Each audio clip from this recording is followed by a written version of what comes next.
Good morning, everyone. My name is Joanne Pollock. I'm the Director General for Western Economic Diversification in Alberta. Welcome to Session 3, Support for Growth, Scaling and Establishing. Before we begin, I just wanted to cover a few housekeeping items for those of you who weren't on the earlier sessions. At the bottom of your screen are multiple application engagement tools you can use. All the engagement tools are sizable and movable, so feel free to move them around to get the most out of your desktop space. If you have questions during the webcast, you can submit them through the Q&A engagement tool. We will try to answer these during the webcast, but if a fuller answer is needed or if we run out of time, it will be answered via later email. For the best viewing experience, we recommend using a wired internet connection and closing any other programs or browser sessions running in the background that could cause issues. You can find additional answers to some common technical issues located in the Help Engagement tool at the bottom of your screen. Following the session, we will have 5-minute closing remarks from our event hosts to wrap up the event. So without further ado, sessions 1 and 2 provided valuable information on early stage and developing companies. This session will focus on funding and resources for growth stage entrepreneurs that are at the scaling and establishing phase. These type of companies typically have seen significant growth in terms of customers, market share, employees, and revenue. Entrepreneurs at this stage have attracted previous funding and are looking for additional support to help their companies scale and enter new markets. If we consider technology readiness levels, companies at this stage are typically at TRLs 6 to 9. Without anything further, I'd like to introduce the presenters for this session. First, we have Oba Harding, Senior Business Officer at Western Economic Diversification Canada in Calgary. Tracy Deal, Regional Director at Global Affairs Canada. Cristiana Monzacco, Director of Industry Development at Alberta Enterprise Corporation. Michael Cardozo, Manager, Capital and Exports, Alberta Economic Development, Trade and Tourism. We're also expecting Lauren Anderson, Regional Director General for the Prairies and Northern Region for Innovation Science and Economic Development. So let's start with the first presentation with Oba Harding. Over to you, Oba.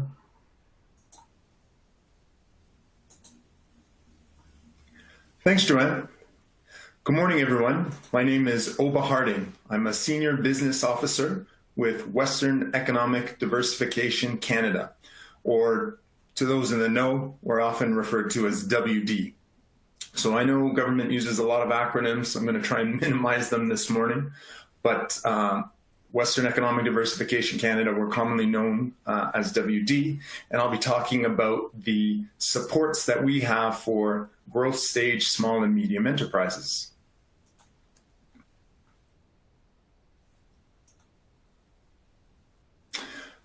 So a little bit about WD. We are a federal government department. Although we span the 4 western provinces, Manitoba, Saskatchewan, BC, and Alberta, we are headquartered in Edmonton. We're a little over 300 people, 300 employees across the West, but we also maintain a presence in Ottawa as well. Each province operates as its own region. The Alberta region, we have just over 50 employees that are dispersed between Edmonton and Calgary. As a federal government department, WD promotes the growth and diversification of Western Canada's economy. And we help to address key economic challenges through strategic and targeted programs, services, knowledge, and expertise. The aim here is to use a place-based approach through engaging with multiple areas of government, federal, provincial, municipal, and stakeholders to address the realities of the regions and communities that we serve. To that effect, in order to achieve this, we make targeted investments as businesses and not-for-profit organizations to spur diversification, as in our name, innovation, and community economic growth. So you can think of us as an investor of sorts. We also act as a delivery agent. In addition to supporting our own programs, we help deliver on national priorities. We respond to regional economic dynamics. So for those of you that are aware, in recent weeks, we've rolled out a regional recovery and relief program that's providing funding given the current economic situation. We also use place-based research and knowledge to advocate for regional interests here in Western Canada and each of the provinces or regions. And we forward that in the national policy discussion. So we're strategic advisors in that sense. And lastly, we act as pathfinders and conveners. Our aim is to connect key economic stakeholders, including governments, industry, post-secondary institutions, Indigenous groups, and we connect them with federal departments, our own as well as others, and we act as partners.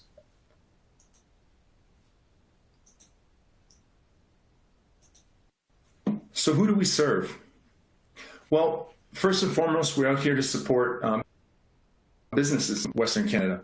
Our aim is to fund business innovation, to help with Western Canadian businesses to advance their technology, to scale them up in terms of size, reach new markets, and ultimately be more productive and competitive.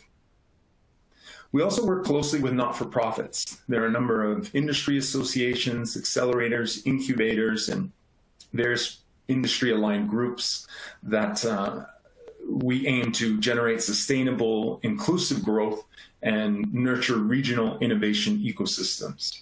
And last but not least, we work closely with communities, both urban and particularly in rural areas, to leverage their capacity and strengths and to sustain and grow and diversify their economies.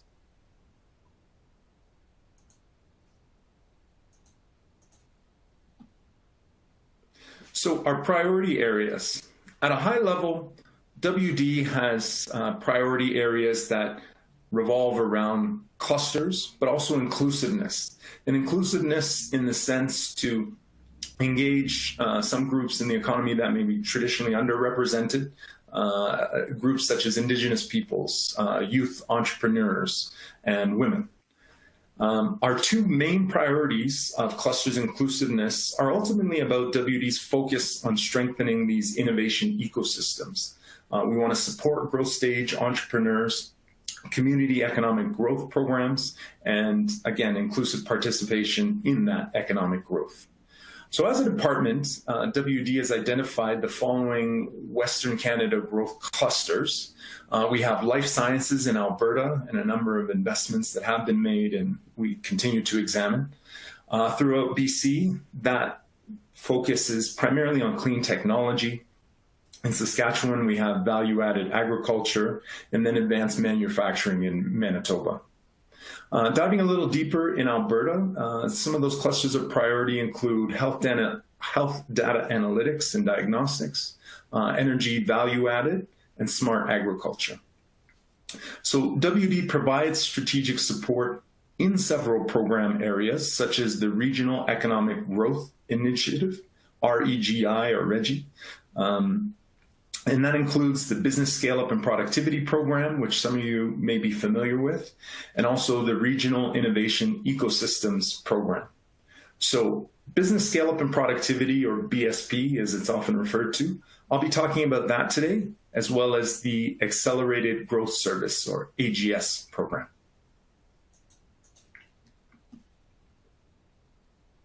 So I'll start with BSP. If you're a Canadian company or a Western Canadian company looking to grow, Business Scale-Up and Productivity Program could be for you. BSP supports high-growth businesses that are scaling up and producing innovative goods, services, or technologies. The program aims to offer interest-free, repayable funding to incorporated companies in Western Canada. So Western economic diversification has taken a number of steps, particularly over the past year, to streamline and improve the delivery of the BSP program for businesses and entrepreneurs. You'll have multiple opportunities to apply for BSP funds through an expression of interest screening process. So it's a staged process. We accept expressions of interest throughout the year during intakes on multiple dates, and they're spaced approximately every 4 months. So there was an intake in February, earlier this year, February spanning into March. We're in the process of finalizing project approvals at this time. Those companies that have moved forward to the next stage have been contacted, and we're still moving through that process.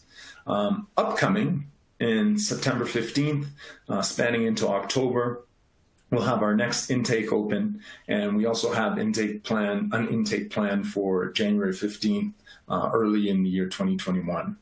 So if you'd like more details about the program, of course, we're going to have some Q&A, and I'm happy to answer questions there. But you can also visit WD's BSP website. There's a website specific to the program, or you can contact a regional office.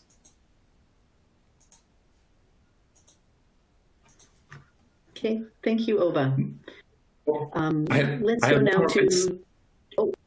Sorry. Oh, sorry, Joanne. Okay, go ahead. And I'm going to speak briefly about the Accelerated Growth Service. So I'll move quickly here that the Accelerated Growth Service, or AGS, is managed by another federal department called Innovation Canada. WD is a core partner in delivering the service along with key provincial and federal ecosystem partners.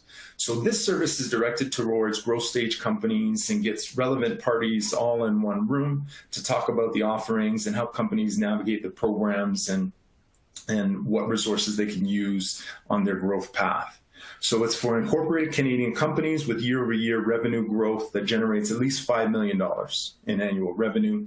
And an example of partners at the table are the National Research Council, or NRC IRAP, the ITAs that you may be familiar with, Alberta Innovates, at the federal level ourselves, WD, Innovation Canada, and the Trade Commissioner Service, or Global Affairs Canada. Also, financially, we have Export Development Canada and also the Business Development Bank of Canada, or BDC. So you can always check out the Innovation Canada website for more details. So that's it for me now. Thank you. And you can always contact us at our general contact information on our website. You can follow us on Twitter, or contact a regional office. Thanks for your time. Okay, thanks, Ova, and thanks for jumping in there and finishing your presentation. Next up is Tracy Deal at Global Affairs Canada. Tracy, over to you. Thanks, Joanne. So I'm the Regional Director for the Global Affairs Canada Trade Commissioner Service Regional Office for Alberta and the Northwest Territories. I want to start by introducing the Trade Commissioner Service for those who may be less familiar. The Trade Commissioner Service has a long history. We've been around for 125 years, and we fall under the Department of Global Affairs Canada. Very broadly, the mission of the Trade Commissioner Service is to advance Canada's commercial interests abroad. And you may be surprised to know that we have over 1,000 trade officers working in over 160 cities worldwide, within Canadian embassies, consulates, and high commissions, and in 6 regional offices across Canada. I'm just going to move my slide here so you can see what I'm talking about. There we go. The 6 regional offices in Canada are the entry point for companies to this network. In Alberta, we have 15 trade commissioners located in Calgary and Edmonton, covering 12 sectors. And in all, we work with approximately 1,000 Alberta-based companies a year, supporting their international aims.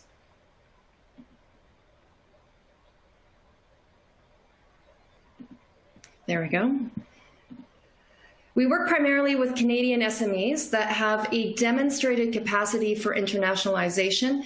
They have identified resources, they have a committed management team, and have or are developing an export plan. Companies we serve must also have the potential to contribute to Canada's economic growth, for example, through job creation, R&D partnerships, or increased production in Canada. And just to sum up our services, we provide advice and tools to help companies prepare for international markets. We identify qualified contacts. This could be potential buyers, partners, agents, lawyers, IP specialists. And when there are problems, we help to resolve them. And this could be issues related to IP, customs, or contracting overseas. So the sectors that we serve, in short, we work with companies across all industry sectors to get them where they want to go more efficiently. In Alberta, as an example, we have trade commissioners actively supporting the sectors that you are seeing on the screen. And on average, I'll add that companies that use the Trade Commissioner Service export 20% more than those that don't, and our services are free. So the TCS, or the Trade Commissioner Service, has a number of funding and support programs. I'm going to speak to 2, and starting with CanExport. CanExport SMEs provides financial assistance to Canadian small and medium-sized firms to develop new export opportunities in international markets where they have had no or limited sales to date. This is a 75-25 cost-sharing program. The program reimburses up to 75% of eligible expenses, with the company covering the remainder. The program requires applicants to submit a project for which expenses total between 20,000 and 100,000 Canadian, which means up to 75,000 could technically be reimbursed.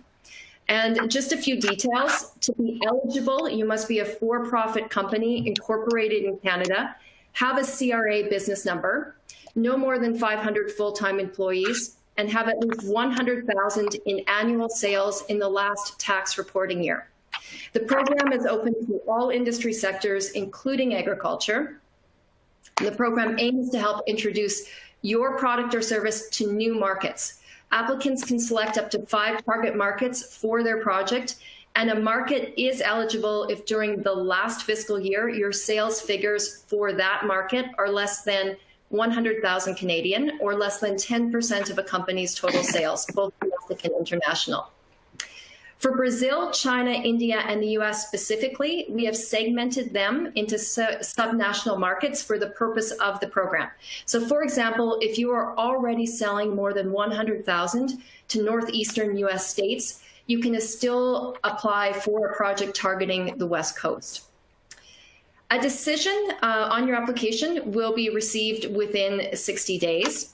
You can only have one active CanExport SME project at any given time, but you can apply multiple times in a year, provided that the total funding received does not exceed 100,000 per government fiscal year. So that's April 1st to March 31st. And finally, we only reimburse incurred expenses that take place between the start of the project date, which is the time that the project was approved, and the project completion date as you have specified in your funding agreement. Great. So here's a list of eligible expenses for CanExport. However, there are currently 2 restrictions that I want to identify. The first is for Category A, travel for meetings and events. Given the Government of Canada's global travel advisory and unpredictable COVID timelines, we are not approving any travel expenses until further notice, even if that travel is far out. For example, if you have an event in February 2021. The second is Category B, participation in trade events. We are also not approving costs for participation in any trade event until further notice, with the exception of virtual events and conferences. Other ineligible expenses include costs for participation in trade shows in Canada, capital costs, salaries, product development, or salary for in-market representatives to represent or conduct core business on behalf of your company in another market. But that said, I want to focus on the positive because this program is very much operational, and I strongly encourage you to take advantage of other categories of eligible expenses during this period, including covering expenses for adapting your marketing material or websites for a target market, and that includes online advertising, obtaining legal, tax, regulatory labeling, or business advice on a select region, or having market research or a feasibility study conducted. And I will note that one project can contain expenses in multiple categories. You can apply online, just type in CanExport SMEs into your search engine. It will be the first thing that pops up. But do reach out to the regional office and we will connect you with a trade commissioner responsible for your sector that can guide you through the application process. I also quickly wanted to talk about the Canadian Technology Accelerator Program. These are focused, rotating accelerator programs located in major tech hubs around the world, aimed at supporting small Canadian technology firms in the ICT, including robotics and AI, ag tech, life sciences, and clean technology sectors. While each program will differ slightly, generally each program includes mentorship from industry leaders, focused activities to introduce the cohort to local players, office space, and access to potential investors. The ideal candidates are companies that can demonstrate traction in Canada or another market with a viable product, have a strong executive team, a product market fit, and a market strategy in place. And I just wanted to highlight that we currently have applications open for Silicon Valley for digital tech, San Francisco and Minneapolis for ag tech, San Francisco, another cohort for clean tech, and Mexico City for smart cities.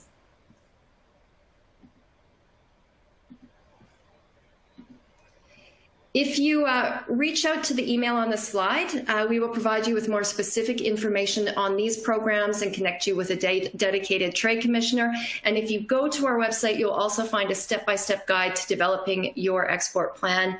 And finally, if you are exporting or expanding abroad, I wanted to encourage you, and it was just mentioned in the previous presentation, to connect with Export Development Canada and the Business Development Bank of Canada to help manage both your risk and your capital.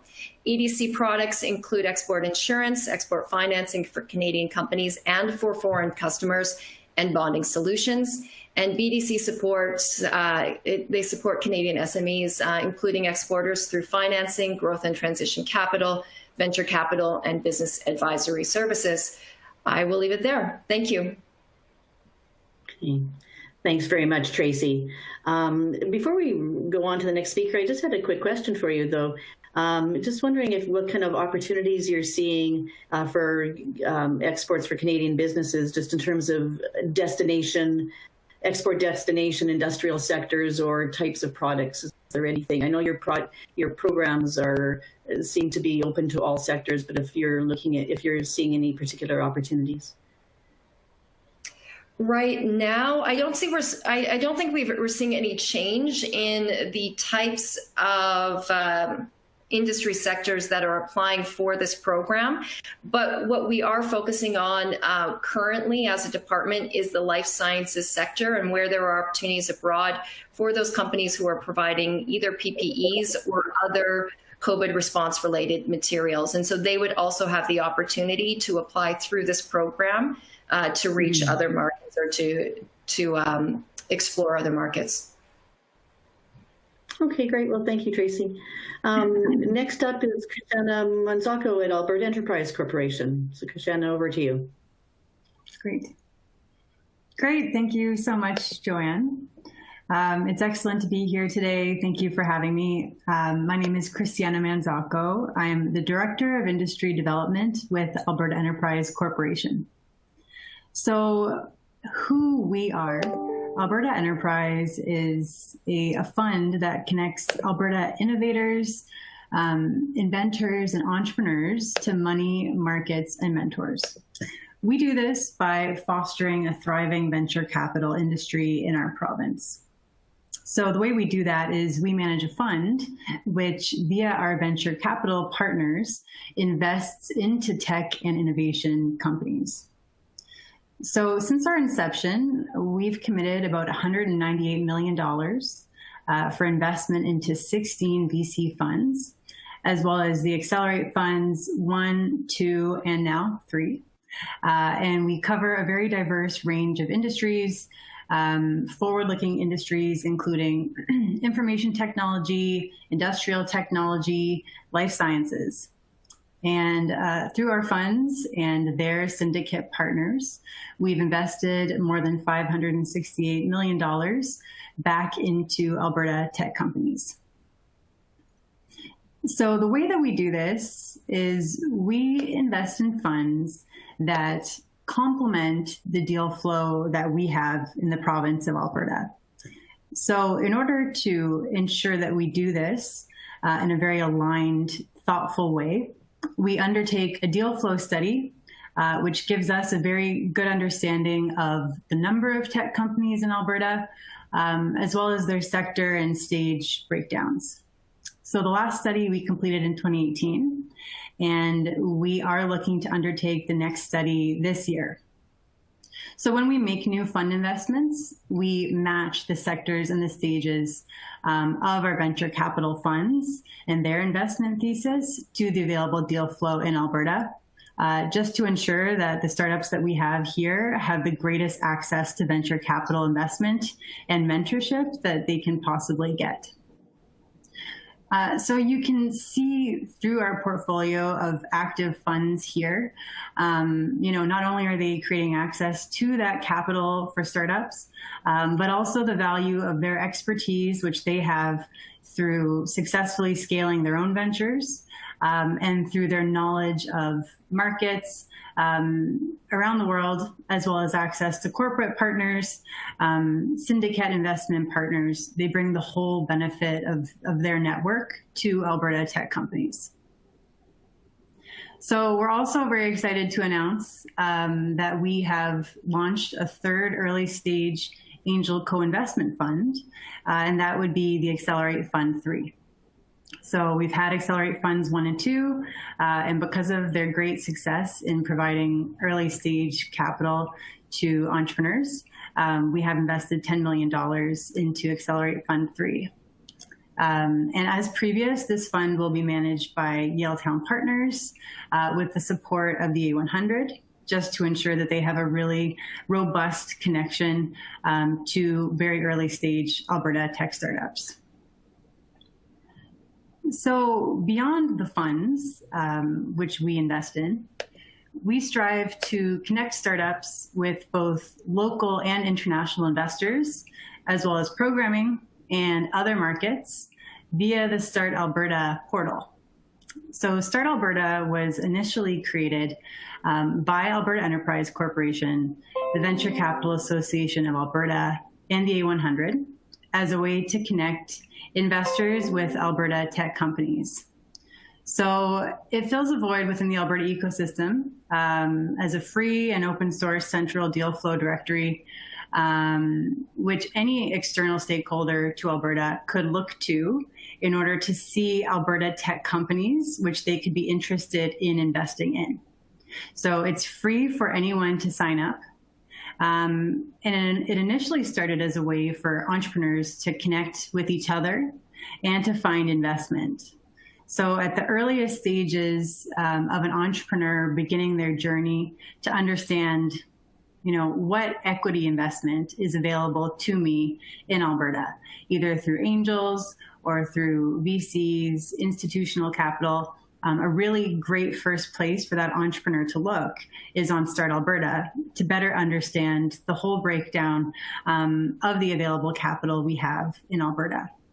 But beyond that, working with ecosystem stakeholders through the Start Alberta Partners Initiative, with many of the stakeholders who have been on the call earlier today, such as Platform Calgary, which now stewards the Start Alberta program and has been very active in the growth of the platform. In addition to those partners that are helping to build out this platform, we've also been working with the Edmonton Regional Innovation Network, ERIN, Common Portal Subcommittee, which is now taking a very active look at exploring how we can also use the Start Alberta portal as a way to connect startups with programming and resources to show all the different support programs that we have in this province in one place that are tailored to those startups depending on their stage, their sector, and what their growth trajectory is. So that's a very exciting development. And the ERIN Common Portal Subcommittee has been a very big part of helping to grow the Start Alberta portal. So in addition to providing a comprehensive list of all the Alberta tech companies and now building out this programming capacity for entrepreneurs, Start Alberta also just provides a really critical forum for telling Alberta's entrepreneurial success story through publishing of press releases, news, Alberta tech events. It really helps to connect entrepreneurs in our ecosystem. And it also helps to tell the story of what we have to offer on an international stage. So these data partnerships have been developed now through Start Alberta, where with PitchBook and Crunchbase, where if an Alberta startup makes a profile on Start Alberta, they now get exposure through relationships with these databases to their reach of over 60 million people. So this is going to continue to develop. Other relationships with databases are being explored, as well as job websites, news partners, as well as just growing how Start Alberta is integrated into our ecosystem.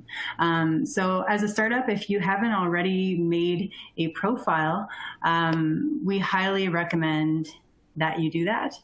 And please do keep informed about all the ways that Start Alberta can support you on your entrepreneurial journey.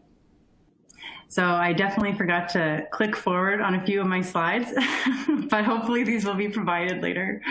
And if you have any questions about the work that Alberta Enterprise does, or about the Start Alberta portal and you know, how you can work to collaborate there, please feel free to reach out to me and I'd be happy to answer those questions. Okay, thanks, Jana. I'd like to now turn to Alberta Economic Development, Trade and Tourism, and Michael Cardozo. So Michael, over to you. Thank you. Yes, my name is Michael Cardozo. I'm with Alberta Economic Development, Trade and Tourism. And one of our programs I'd like to talk about today is the Alberta Export Expansion Program, also known as EAP. So just a quick overview of what the program is. EAP is a funding program that our ministry provides to assist Alberta's small and medium enterprises in the development of export markets. And in doing that, we also provide support for key nonprofit organizations that are involved in the development of Alberta exports.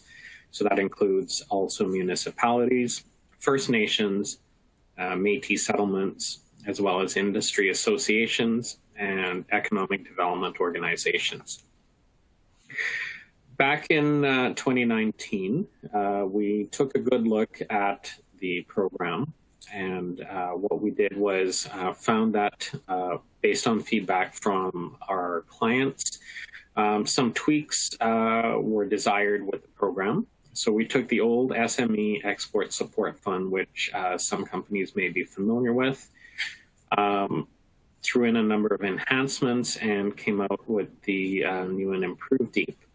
So what we aimed to do with that refresh was to reduce the red tape faced by applicants through the application and approval process, much more simplified. Everything's now online.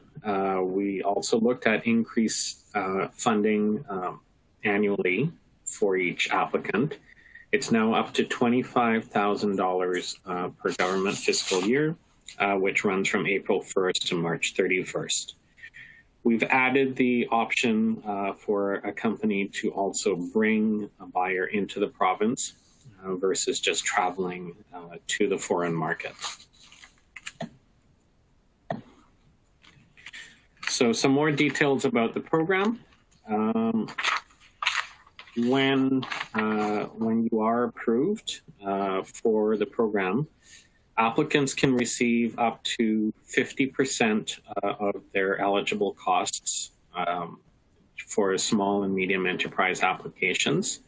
That can include economy airfare, intercity train or intercity bus fare, as well as standard accommodations such as hotel rooms, and that's capped at $300 per night per traveler. Some SME applicants are allowed up to 2 travelers per trip.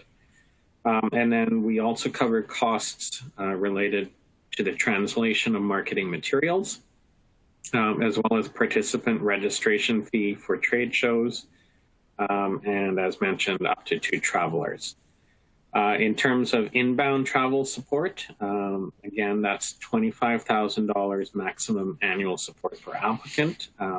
So if a company were also to combine outbound travel, that forms part of that $25,000 total.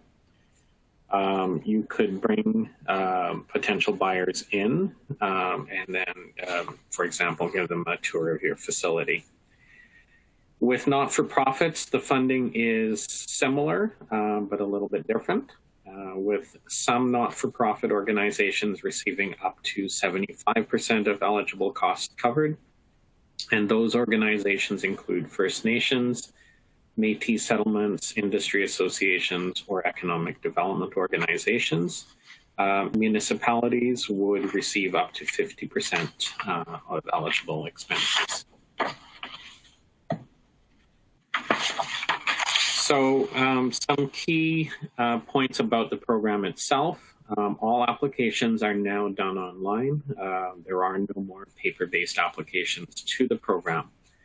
In order to do an online application, you have to sign up for what's called a My Alberta Digital ID. Many people in the province may already have one of these. It is a government-wide initiative.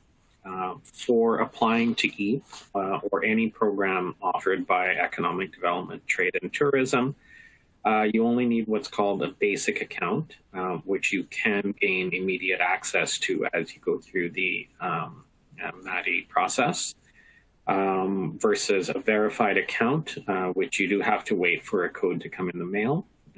That takes a little bit longer. So if you are in a time crunch, I recommend not doing that. But that does give you access to more Government of Alberta services if you wish to use that same account to access, for example, your health records. Applications to the program, I must stress, need to be made at least 6 weeks prior to departure date. If you can't do that, the program may not be able to accommodate your application. Once you are approved, you will receive notification prior to your departure and have to sign a grant agreement with the government. In order to apply to the program, for SME applications, you do have to have annual sales of between $50,000 to a maximum of $25 million annually, have at least one full-time employee within the province, and you do need to be an incorporated legal entity in Alberta. If it's a not-for-profit application, you do have to have been in existence for at least 1 year. You need to be operating and have a permanent establishment within the province. And if you are an SME applicant, you must present a market entry plan as part of your application. And within that document, what we're looking for is basic information such as who you intend to meet, how you intend to market to them, details about what your product is, what differentiates you. In other words, we want to know that you've done your homework. So some more information about your application. Expenses are done on a reimbursement basis. So in accordance with the grant terms. So once your travel has completed, you've returned, you would have to you are required to submit a claim with all your receipts. The program will then verify the claim, process it, and based on the approval, have a payment issued to you. Incomplete applications can't be approved. So if you're missing information and you reach sort of a critical juncture in the timing, if we don't have that information in time, we can't approve you and you won't be eligible for funding under the program. We also have alternate criteria available to a couple of sectors. Tourism sector applicants must be part of a mission coordinated by a recognized entity. We have a list of those recognized entities within our guidelines.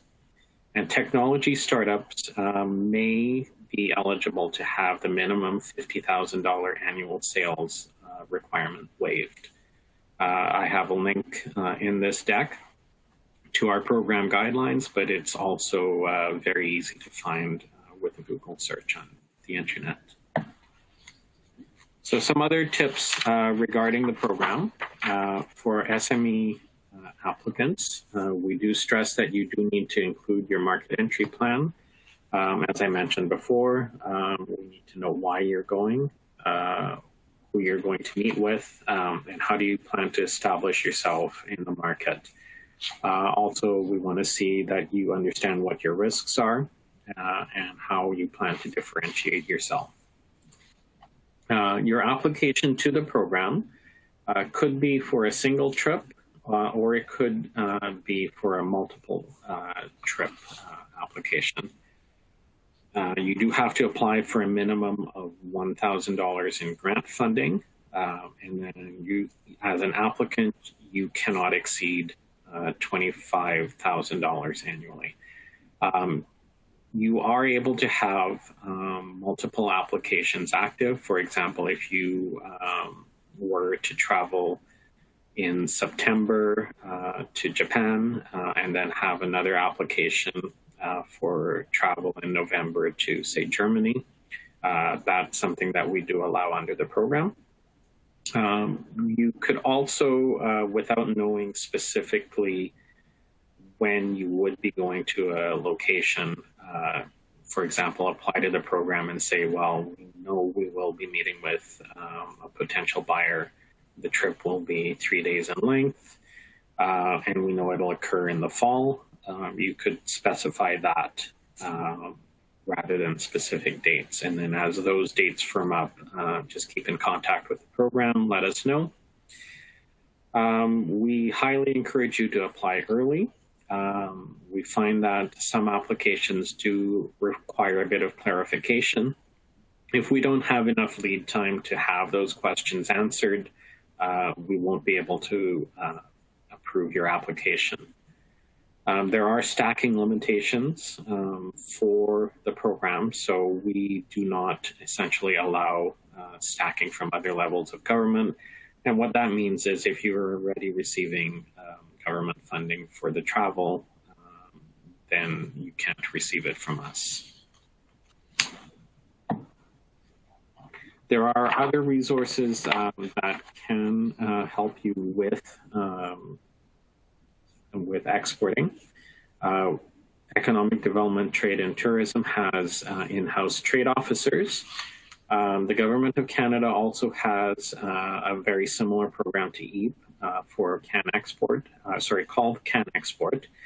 EAP is a little bit different from Can Export in that we are targeting a much smaller scale company. We also are providing support at a lower funding level. However, we do have a few applicants who are able to use both programs where EAP comes into play for sort of spur of the moment type travel, and Can Export as part of their more long-term planning. Other export resources include the Government of Alberta's export website, which is export.alberta.ca.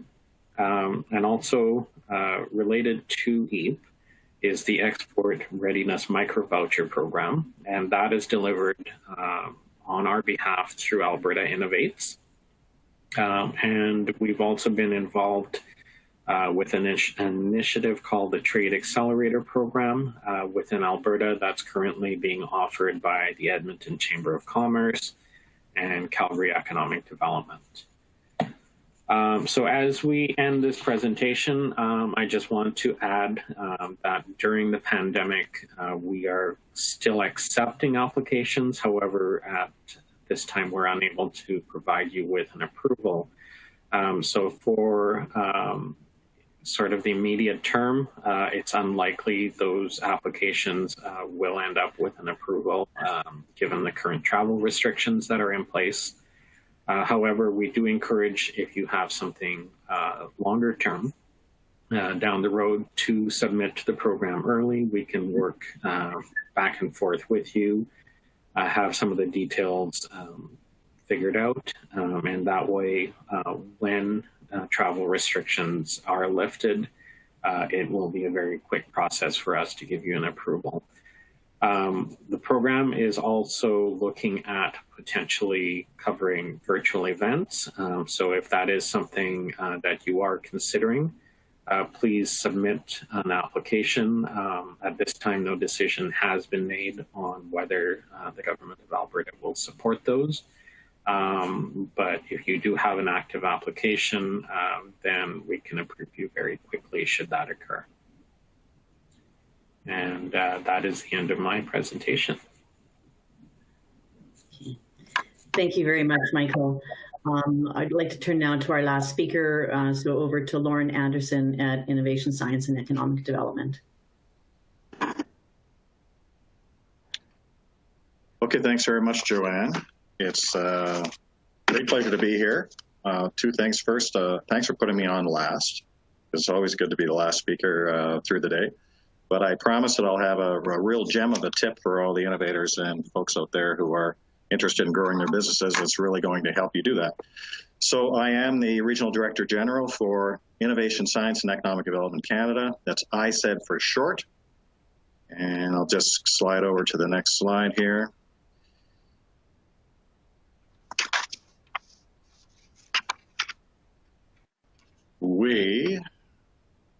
There we go, hang on. I'm in a spot here where the internet is a little bit spotty, but here we go, got it to work. So who we are the lead department for the federal government who's charged with the innovation portfolio. We foster a growing, competitive and knowledge-based economy in Canada, and we are focused on 5 primary areas. First, we improve conditions for investment. Second, we enhance Canada's innovation performance. Third, we increase Canada's share of global trade. Fourth, build a fair, efficient, and competitive marketplace.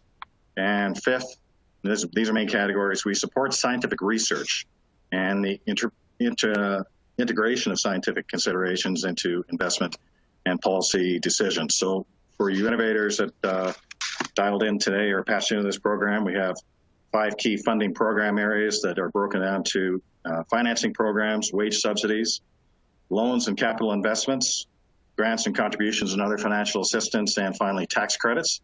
And I certainly won't have time to go through all of those today, but I am going to provide you with a link that can get you there, and it will really help you understand everything that ISED is and how we work. So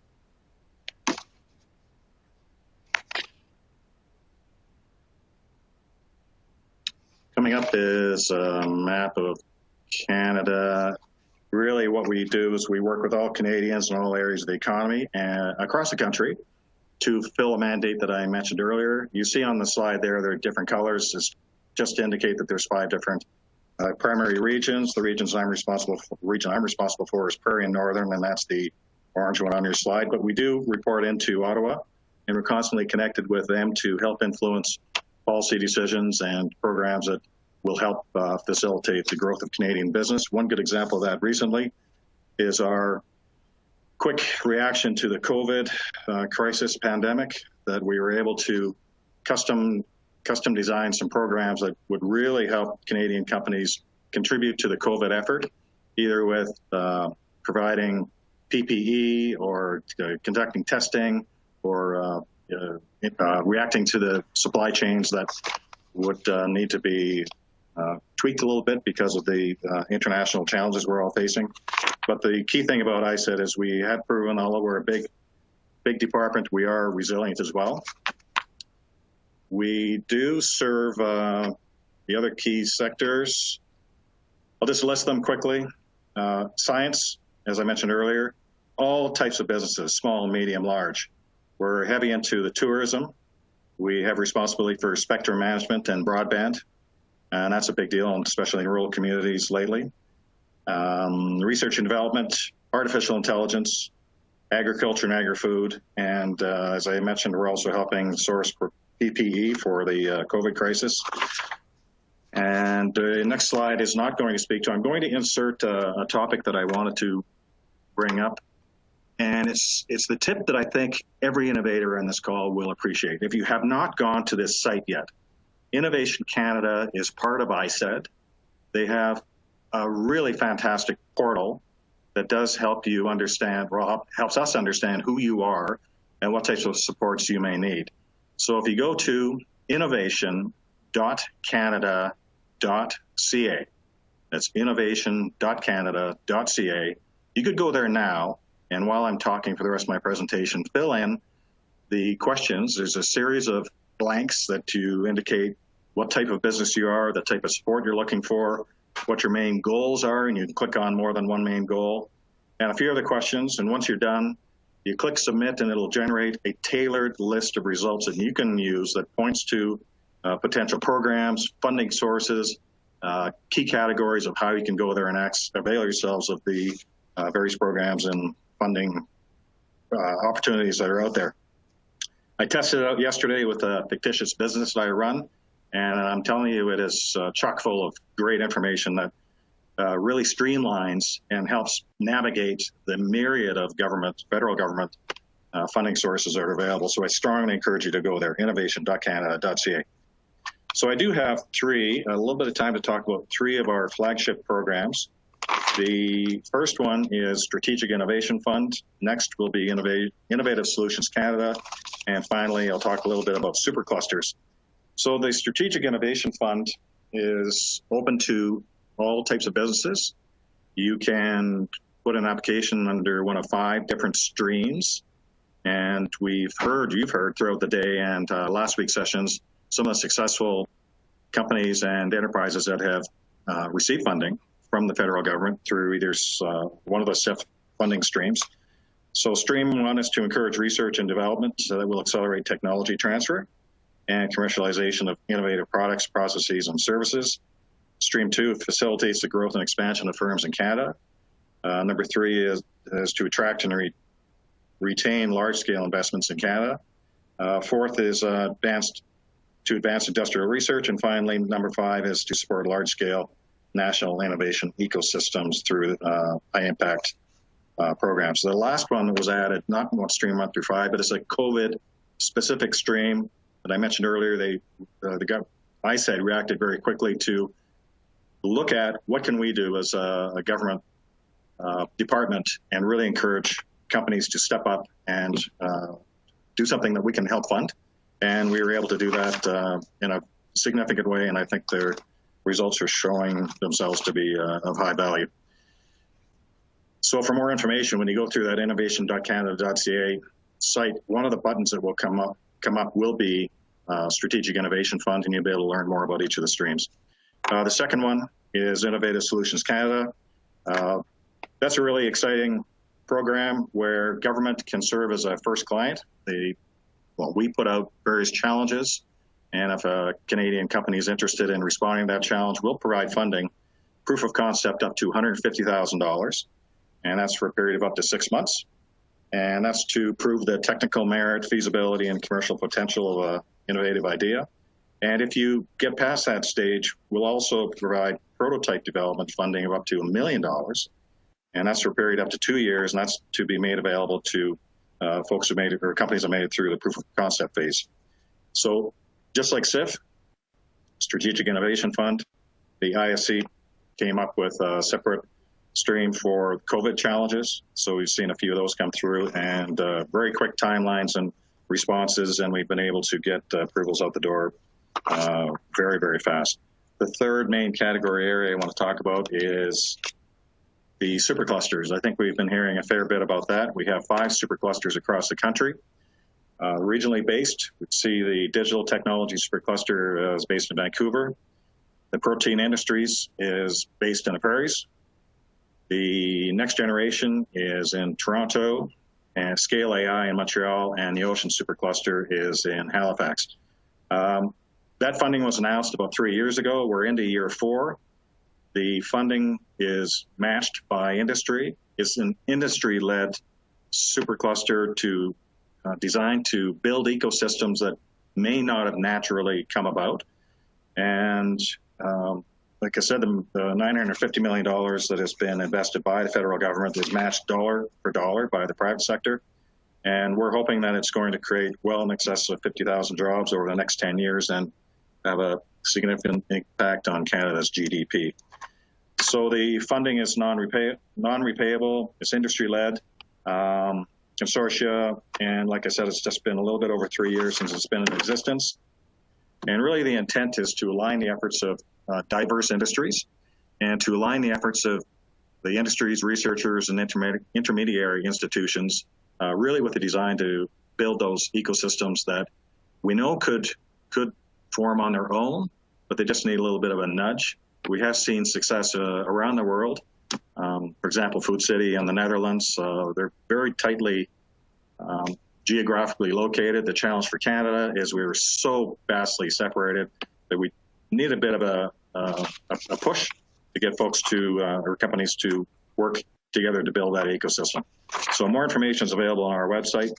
The other recommendation I will make is to, and just like every other speaker today, I think we've forgotten to click the slides forward, but here's the slide on the superclusters. You see the 5 across the country. And then I'll quickly go to our last slide, which is the other helpful hints. We do want to mention that the Canada Business app is a really great tool. I encourage you to go to download that, Canada Business.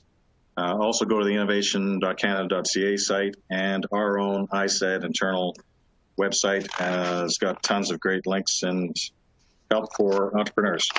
The materials that will be made available include our contact information, the generic website, but also our contact information by Facebook, LinkedIn, Twitter, and our call center.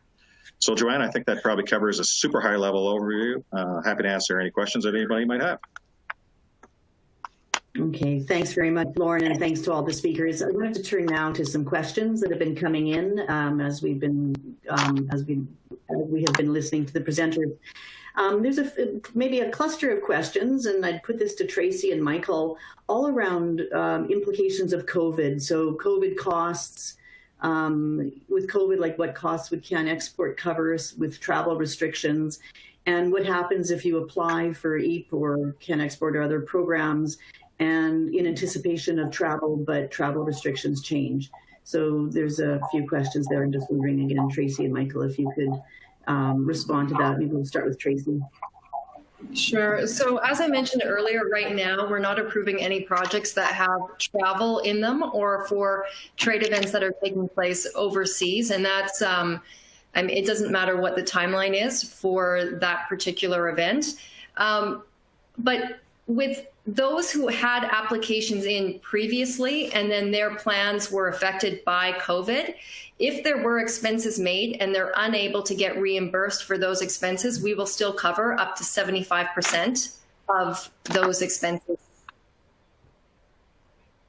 Okay. Yes, and we've taken a very similar stance as well. With applications that we receive right now, we're unable to provide an approval for any travel during a period where there are travel restrictions in place.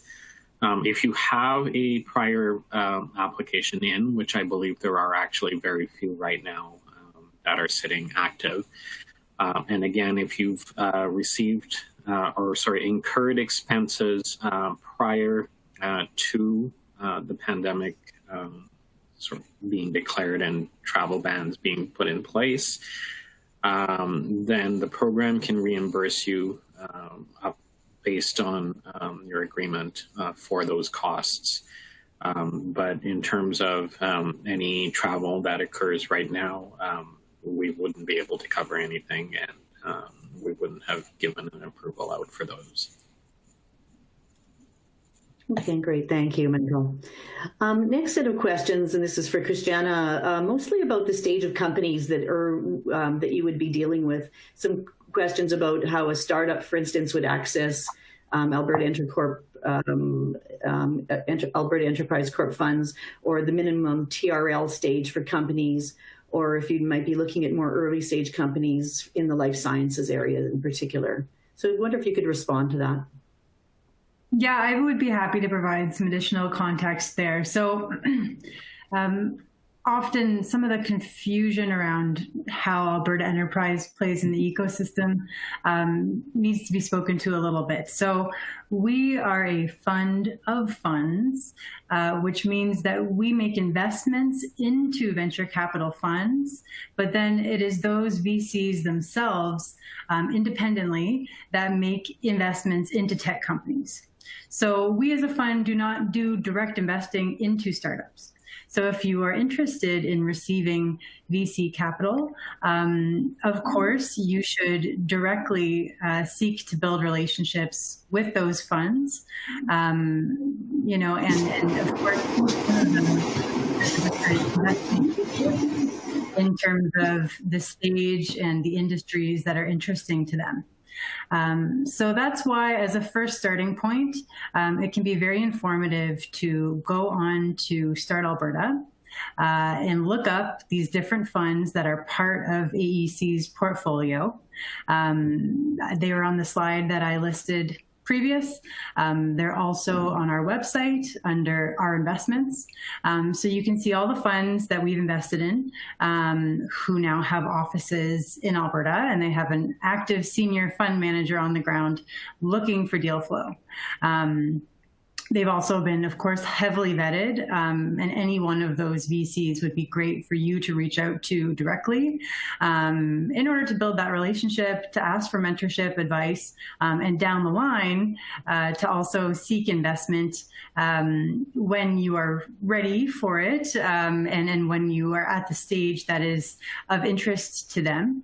In terms of the different stages that they occupy, our earliest stage funds would be the Accelerate funds. So Accelerate Fund 2, just they finished their investments just recently.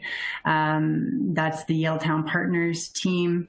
They have an active partner both in Calgary and Edmonton.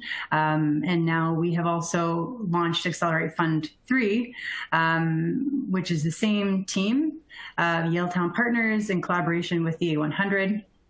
So they would be the earliest stage fund that we have for kind of seed, pre-seed, and angel co-investment stage of investment. You know, Panache Ventures would also play at the earlier stages, but it really depends on a fund-by-fund basis and also on the industry. So I know that's kind of a vague answer, but of course I would recommend that you familiarize yourself with the different investment thesis of these funds and that you make an effort to contact them. And of course, they're also very involved in the ecosystem through you know, different ecosystem events, et cetera. Okay, great, thank you. Next set of questions is mostly around criteria for EAP. So Michael, wondering if you can talk a little bit about some of the questions around, will EAP pay for booth materials, advertising books? What about local travel to meet local buyers? Are ag value-added businesses eligible? And what if you applied and the conference you applied for has been postponed to next year? Do you need to apply? So if I could just put those out to you to maybe respond as a group. Sure. So maybe we'll work through the questions. I'll try my best to remember them. It was quite a list there. So what EAP will not cover any costs related with setting up a booth at a trade show. All we do is if you were to attend a trade show, or the only costs we cover there are related to essentially the admission fee to attend as a delegate. With regards to the marketing material, the only thing that EAP covers is translation of the existing marketing material that a company has to the language of their target market. So if you have marketing material in English already and you're going to Germany and you need that same material translated to German, we can pay for the translation costs up to the cost sharing ratio on that, provided that you've applied for that. In terms of if you have already applied to the program and the conference has since been canceled, yes, you do have to reapply to the program again. Your application would have been closed off based on the fact that the conference is no longer happening. Next year's event is considered a new event. We understand with a lot of these conferences, the details can change, including the location, the dates, costs, and whatnot. As well, the company that's applying can have some changes as well, where they may designate different travelers, sales level, information would of course be different, or companies of course can change their structure in any number of different ways. So we do need to account for that, and it would be administratively difficult for us to keep track of every single applicant and conferences that they've applied to. I'm not sure, are there any other questions that I've missed? Yeah, I think that's great. Thank you, Michael. We just have a couple minutes left, so I'm just going to throw out a couple of good questions out there that give you each like 30 seconds, so you can pick what you want to answer here. One is that really good question. There's clearly an overwhelming amount of routes and opportunities for funding. So what advice would you provide to someone to help them navigate through these programs and the application processes? So that's the first question, and you can answer that, and or questions about if you're a grad student or someone with a really great innovative idea. How do you start? How do you launch? How do you get connected with investors? And how do you launch yourself into some of these programs? So why don't we start, Oba, with you first? Just a very quick response.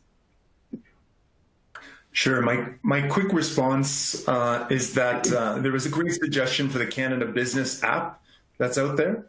I think that's a great way to kind of narrow yourself down and funnel yourself down to available resources. Also, there was some mention for the Innovation Canada website, which is essentially a tool that you walk yourself through to either filter yourself by sector, by size, or by stage of growth, all of which can be done relatively quickly. And then it pops out a narrow selection of programs that could be relevant for you at that stage of growth.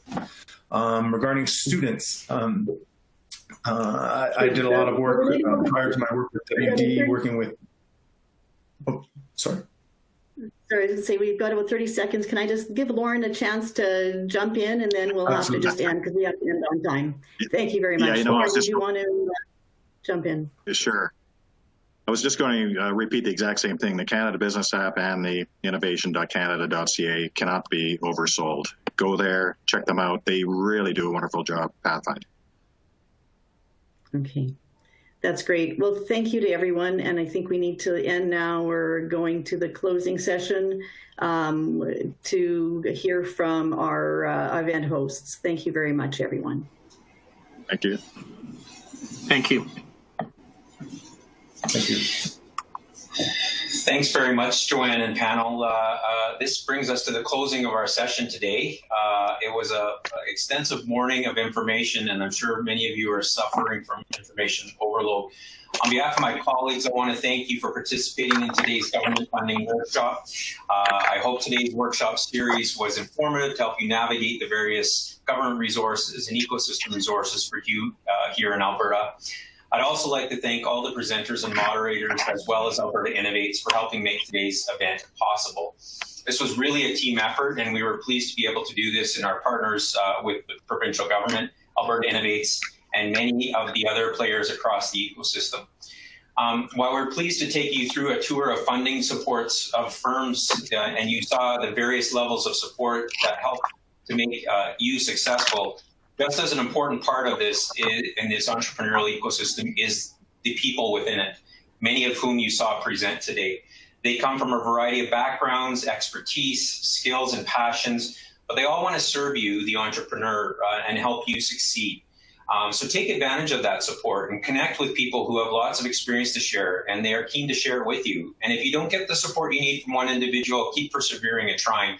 We're trying to create in this ecosystem a no wrong window approach, a no wrong door approach. And so we're looking forward to working together with you to help make you successful. Following today's workshops, we'll be sending a copy of all the presentations online, as well as a one-page outline for each presenter of their organization, offerings, and contact information. And just want to end with, while there are no doubt uncertain times, I have every confidence that we will get through this and businesses across all of our sectors will begin to bounce back. And as Alberta begins to open up again, I hope today's workshop series has been giving you some valuable insight into the various programs to not only ensure your business will survive, but thrive and continue to help drive our economy forward. So with that, I'm going to hand it over to my co-host, Michelle Evans, and thank you very much for today's attendance. Awesome. Thanks, Justin. And I'll keep it really short and sweet. Again, appreciate everybody's time today. I encourage you to grow your businesses. I want you to think big. Take advantage of the people supports programs that we have for you. Like Justin said, never give up. These are complex, difficult times, but we really do rely on each and every one of you to help us grow our economy. And we are just so excited about the things that we see coming out of the ecosystem. So please keep doing what you're doing. We're here to help and look forward to serving you. Thank you.